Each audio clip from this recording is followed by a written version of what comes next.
안녕하세요. 한은주 선교사입니다. 오늘 이 새벽 하나님의 은혜가 가득한 시간 되시길 기도드립니다. 갈라디아서 2장 20절. 옛사람의 죽음을 말합니다. 내가 그리스도와 함께 십자가에 못 박혔다는 것은 옛사람의 죽음을 말합니다. 그리고 예수님이 나를 다스리시는 새 생명에 대한 이야기입니다. 오늘은 십자가의 죽음, 옛사람의 죽음에 대해서 말씀드리겠습니다. 예수 그리스도와 함께 십자가에서 죽었다는 것. 이것은 내가 이미 죽었고 현재에는 여전히 죽어 있는 상태이고 미래에도 계속 죽어 있는 상태를 말하고 있습니다. 옛사람이 죽었다. 이것은 옛사람을 다시는 부활시키지 않겠다. 다시 살아날 가능성이 없다라고 하는 의미입니다. 예수님이 죄와 함께 죽었을 때 단번에 죽으셨고 그 다음에 예수님이 하나님께 대하여 함께 살으셨을 때 우리가 살았다, 함께 살았다라고 하는 것은 세례를 통하여 우리가 예수 그리스도 안에 있기 때문입니다. 세례를 받음으로써 우리가 예수님과 함께 죽었고 예수님과 함께 부활하였다라고 하는 것을 고백하는 것을 말합니다. 예수님이 죽으실 때 우리는 죄와의 관계에서 완전히 단절되었습니다. 그래서 예수님이 십자가에서 죄와 함께 죽으셨을 때 그 죄에서 괴로움을 당했던 그 죄의 영역에서 우리는 완전히 벗어났다. 죄의 영역에서 이끌려 다녔던 과거의 나는 죽었다라고 말하는 것입니다. 아버지의 영광으로 말미암아 성령의 능력으로 예수를 죽음에서 일으키셨고 그리고 부활하신 부활생명, 예수님의 생명이 내 안에 성령을 통하여 살아계시는데요. 이제는 그런 존재가 되었으니 우리는 삶의 의미와 목적, 이유, 그리고 내 마음의 모든 동기는 예수님이 주체가 되어야 한다는 말씀입니다. 제가 이전 교회에 다닐 때 제 양육자분이 저에게 이런 질문을 하셨습니다. 혹시 예수님이 십자가에서 죽고 부활하신 그 일이 믿어지십니까? 저는 의심 없이 네 하고 대답했습니다. 근데 양육자분께서는 저에게 저는 오랫동안 예수님이 십자가에서 죽고 부활했다는 사실을 믿을 수 없었습니다. 저는 그 말을 들었을 때 왜 그걸 못 믿지? 하고 그냥 무심코 지나갔습니다. 그리고 1년 뒤 김대진 목사님의 제자 양육자반 스쿨에서 또 다른 질문을 받게 되었습니다. 원죄를 아시나요? 저를 포함한 그 수업을 들은 성도들은 당연히 네라고 대답했습니다. 근데 목사님께서 살짝 놀라신 표정으로 다시 물으셨습니다. 원죄를 아시나요? 저는 그제서야 이걸 안다고 대답하는 것이 뭔가 이상한 거구나라는 것을 뒤늦게 눈치챘습니다. 저는 원죄 그리고 내가 알고 있는 죄 구분을 하지 못했습니다. 도대체 원죄가 뭐지? 십자가에서 예수님이 죽으실 때 함께 죽었다. 그 죄가 다 멸하셨다 했는데 도대체 내가 알고 있는 것과 뭐가 다르지? 제가 배웠습니다. 하나님의 자리에 앉는 것, 그리고 하나님의 자리에 앉아서 하나님과 똑같이 되어 주인 행사하려고 하고 내가 주인 되려고 하고 예수님이 주인 되지 않는 것. 이론적으로 배웠지만 저는 그것이 도무지 무슨 의미인지 이해할 수가 없었습니다. 저는 내가 주인 된 것, 예수님이 주인 된 것 구별조차 하기도 어려웠던 때였습니다. 그런데 목사님께서 저도 원죄를 기도하고 깨달았습니다 라고 말씀해 주셨을 때 저도 무작정 기도하기 시작했습니다. 그런데 신기하게도 제가 평소에 일상적으로 아무렇지도 않았던 것들이 하나씩 불편해지기 시작했습니다. 정죄하는 마음, 사람과 상황에 대해서 불평하는 마음, 그런 말들이 이전에는 당연하고 그럴 수도 있지 생각했었는데 어느 순간부터 하루 종일 마음에 걸리고 거림직하고 소화가 안 되고 신경이 쓰이는 그 일이 시작되었습니다. 설마 이게 죄와 관련이 있을까? 말도 안 돼. 누구나 하는 거고 이런 것들을 안 하고 어떻게 살지? 저는 인정할 수 없었습니다. 하지만 분명히 그 전에 불편한 것들, 인식되는 것이 있긴 했지만 저는 그 당시에 복음 말씀을 몰랐고 복음 교리를 전혀 몰랐기 때문에 하나님의 관점으로 하나님이 원하시는 방법대로 전혀 그 상황을 또한 해석할 수가 없었습니다. 양육 수업을 듣는 동안 수업 교재에 나오지 않는 원죄, 그리고 요한복음 8장 44절 말씀 마귀 자식이 됨, 십자가, 부활, 또 이사야서 61장 1절에서 3절 메시아 선언, 이런 말씀들을 계속해서 반복해서 쉴 새 없이 그 설명을 듣기 시작했습니다. 예수님에 대해서 애가타게 설명하시는 목사님의 모습을 보고 그 수업을 들은 2달이 지날 무렵에 그때부터 저가 예수님에 대한 생각이 조금씩 바뀌기 시작했습니다. 저는 그저 예수님이 십자가에서 죽고 부활하신 그 일이 왜 안 믿어지지? 믿는다고 착각했던 저를 발견하기 시작했고, 그리고 예수님이 신인데 십자가에서 죽고 또 다시 살아난 그 일이 뭐 그렇게 대단한 일인가 라고 늘 반박하고 생각했던 그 생각이 조금씩 바뀌기 시작했습니다. 이유는 수없이 듣는 예수님에 대한 설명, 예수님의 인성과 신성, 예수님이 무엇을 하셨는가, 도대체 예수님은 누구인가에 대해서, 예수님의 성품에 대해서 계속 쉴 새 없이 들었던 그 2달 동안 저도 모르게 제가 예수님을 조금은 전보다 더 잘 안다고, 그리고 조금은 내가 예수님과 가까워졌다고 생각하기 시작했던 것입니다. 제가 수업을 마치면서 들기 시작했던 하나는 예수님에 대해서 더 알고 싶다. 그리고 예수님을 알아야만 하겠다라는 굳은 결단이 생긴 것입니다. 부활 소망, 십자가, 아무것도 이해가 되지 않은 상태였지만 저에게는 예수님을 알아야겠다는 강한 갈망이 생기기 시작했습니다. 그래서 성경을 읽기 시작했고 기도를 시작했습니다. 날마다 새벽 기도 때 갈라디아서 2장 20절을 선포하면서 기도하기 시작했습니다. 하지만 내가 왜 죽어야만 하는 존재인가에 대해서는 기도 중에 깨닫는 바는 없었습니다.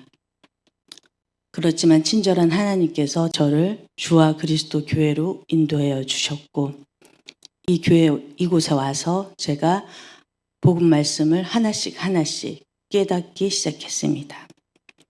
사실 기도만 한다고 이런 모든 사실들이 믿어지는 건 아니었습니다. 나의 삶의 주인을 예수님으로 바꾸겠다고 결단하는 것, 이것부터 시작이었습니다.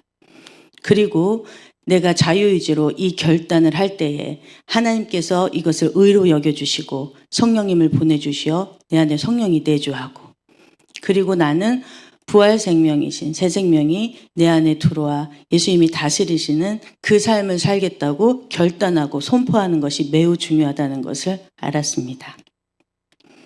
옛사람의 죽음을 알게 된 또 하나의 사건이 있습니다.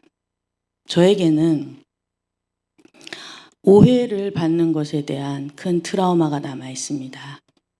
제가 학창시절 때 저와 굉장히 친밀하게 지냈던 여 선생님께서 저에게 큰 오해를 하셨고 그 이후부터 관계가 깨어진 후 졸업할 때까지 회복하지 못했던 사건이 있었습니다. 이것은 저에게 매우 큰 상처로 남았고 매우 답답했고 힘들었고 견디지 못하여 결국은 공황장애까지 앓는 일이 생겼습니다. 누군가 나를 사실과 다르게 오해하고 있다는 것은 괴로운 일입니다. 그래서 그 일이 일어났을 때 나에게 드는 억울한 마음, 그리고 불안하고 원망스러운 마음, 그리고 속상한 마음, 이 감정에 매몰될 때는 마음의 병이 들기도 합니다. 그런데 복음 말씀을 듣고 나서 이것이 내가 선악과 먹은 죄인이라서 그랬구나. 이것이 바로 내가 변명하지 못하고 많이 억울했던 그 마음이 내가 바로 원죄인이라는 증거이구나 라고 하는 것을 알기 시작하게 되었습니다. 옛사람은 옛 본성입니다.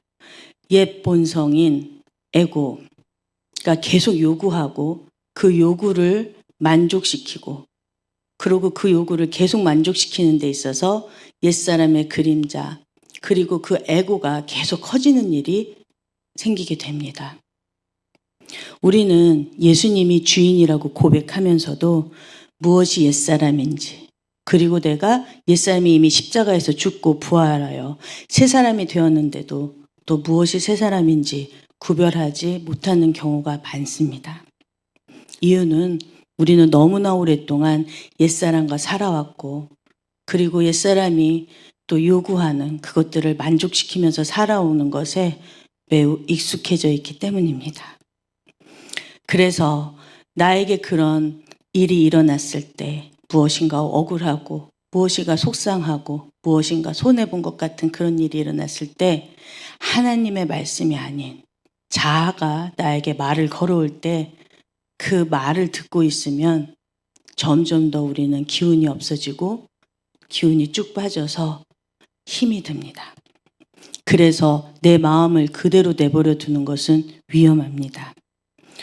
오해를 받고 억울한 감정이 들 때에는 이미 내가 나를 보호하지 못했구나 하는 자책감과 죄책감에 쌓여 있는 것입니다. 그리고 내가 보호받지 못한 그 자아를 불쌍하게 여기기 시작하는 것입니다. 자아가 뭐라고 했죠? 옛 본성입니다. 옛 본성은 마귀의 정체입니다. 마귀의 정체를 우리가 위로해 주려고 마귀가 상처받았다고 우리가 속상해하고 마귀가 억울해한다고 내가 그것을 비참하게 생각하는 것은 나는 마귀에 속한 사람이라는 증거입니다. 더 이상 그렇게 살 필요가 없어서 예수님께서 이 땅에 오셔서 십자가에서 죽으실 때 옛사람이 함께 죽고 죄를 멸하셨음에도 불구하고 그리고 나는 성령이 내주한 새 생명이 들어간 새 사람이 되었는데도 여전히 마귀의 정체에 속아 넘어가 그 거짓말에 휘둘려 사는 인생이 된다는 것은 그것이 바로 억울한 일입니다. 이 말을 들으면서도 이게 뭐지? 라고 생각하시는 분들이 있을 수도 있습니다. 아직 옛사람의 특징과 새 사람을 구분하지 못하고 있는 상태라는 것을 점검하시면 좋겠습니다. 자, 그 마귀 정체는 처음에는 아주 달콤하고 우리에게 위로하는 말처럼 다가옵니다. 네가 오늘 많이 속상했겠다. 사랑받지 못해서 얼마나 힘들었니? 자존심도 많이 상했겠다. 네가 얼마나 괜찮고 네가 이런 대접을 받으면 안 되는 사람인데 너 오늘 얼마나 창피하고 수치스러웠니? 이런 말들은 우리가 어떻게 들으면 당연하게도 들리고 달콤한 위로로 들릴 수 있습니다. 하지만 이것의 속임수 뒤에는 함정이 있습니다. 무엇입니까? 하나님이 없습니다. 나를 사랑하는 존재는 하나님이십니다. 사단은 나를 사랑하지 않습니다. 사단의 목적은 하나님이 없이도 너는 사랑받을 수 있고 하나님이 없이도 너는 스스로 너를 보호할 수 있다라고 하는 것입니다. 사단의 정체는 하나님과 나와의 관계를 단절시키는 것입니다. 그래서 그럴듯하게 들리지만 우리가 하나님을 잊어버리게 하고 하나님 없이도 살 수 있다라고 하는 그런 속임수에 빠져들게 만듭니다. 그것이 바로 사람들에게 집중하게 하고 상황에 집중하게 하여 하나님보다 사람과 상황을 더 크게 보며 너에게 중요한 것은 네 주변에 있는 사람이야. 네 주변에 있는 중요한 사람들이야. 그렇게 하나님이 주인 되지 않고 사람이 주인 되게 만드는 사단의 속임수가 있습니다. 우리가 옛사람이 죽었음에도 자꾸 이렇게 사단의 말에 걸려 넘어지는 건 내 자신이 어떤 정체인지 모르기 때문입니다. 내가 바로 선악과 먹은 죄인이고 선악과 먹은 죄인은 하나님보다 높아지려고, 하나님과 똑같이 주인 행세하려고, 내가 주인 되려고 하는 그 욕심, 그 교만에서 나온 나는 선악과 먹은 동시에 하나님과 관계가 단절되었고 생명이 끊어졌고 사망 상태여서 나는 죽어서 지옥 갈 존재였다는 것을 잊어버린 상태입니다. 사망 상태, 유죄 판결을 받은 상태입니다. 그대로 죽으면 지옥 가서 건진받을 수 없는데 그런 나를 위해서 예수님께서 오셔서 친히 죽으시고 독생자 아들을 죽이기까지 하시면서 사랑을 확증하신 분이 하나님입니다. 우리가 계속 억울해하고 속상해한다면 그것은 하나님 앞에서 매우 뻔뻔스러운 일입니다. 나의 존재를 바꾸기까지 하시기 위해서 독생자 아들을 보내주시고 그렇게 처참하게 저주받게 죽게 하신 하나님 앞에서 나의 존재를 인정하고 우리는 회개하고 굴복해야 합니다. 우리는 그 원수 같은 자아를 책망하고 책망하고 거절해야 됩니다. 그리고 자아가 불평하는 소리를 맥없이 듣고 있으면 우리는 기운이 빠져서 주저앉을 수 있습니다.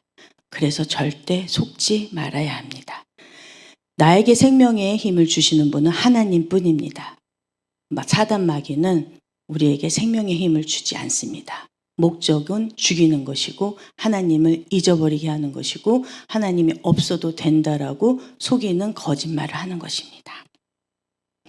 나는 용서받아야 할 유죄 판결받은 죄인이다. 이것을 하나님 앞에서 인정해야 됩니다. 예수님이 죄와 함께 죽었을 때 옛사람이 단번에 죽었고 예수님이 하나님께 대하여 살았을 때 우리는 함께 살았습니다. 로마서 6장 11절 말씀. 하나님께 대하여란 다시는 죽지 않으신다. 사망이 다시는 그를 지배하지 않고 죽음이 절대로 예수를 지배하고 주장할 수 없다라는 말입니다. 그러한 예수님께서 우리 안에 새 생명으로 오셔서 함께 성령을 통해서 살아계십니다. 그렇다면 예수님의 권세, 통치권도 우리 안에 있습니다. 우리는 언제 그 통치권을 사용해야 될까요? 우리는 계속 사단의 속임을 당하고 사단이 우리의 상투권을 잡고 속일 때 그 휘둘림을 당하면 안 됩니다. 그럴 때마다 예수님이 주신 권세, 그 통치권을 사용하여 선포합니다. 내가 하나님의 기준에서 벗어난 생각을 자꾸 하려고 할 때, 그 감정에 빠져들 때 나는 더 이상 너에게 속지 않아. 더 이상 너는 나의 주인이 아니야. 나는 사망과 죽음에 속해 있는 너에게 더 이상 끌려다니지 않을 거야. 나의 주인은 부활생명이신 예수님이 나의 주인이십니다. 결단하고 선포하는 것이 중요합니다. 우리는 십자가에서 예수님이 죽고 부활하신 그 일이 그냥 내 머릿속에 있는 어떤 역사적 사실인 사건으로 남아있으면 안 되겠습니다. 나에게 정말 그것이 얼마나 필요한 일이었는지, 나에게 정말 그것이 없어서는 안 되었던 일이었구나. 그 필요성을 알아야 합니다. 그리고 그게 내 삶에서 발견될 때마다 관련이 있구나.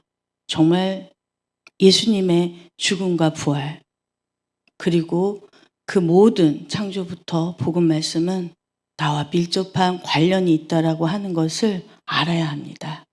그리고 은혜에 감사하고 감격하고 그리고 회개하는 하루하루를 보내는 것이 중요합니다. 그렇게 하나님이 주신 오늘도 하나님을 더욱 알게 되고 하나님을 즐거워하며 또 하나님이 기뻐하는 자녀가 되는 하루가 되기를 기도드립니다. 감사합니다.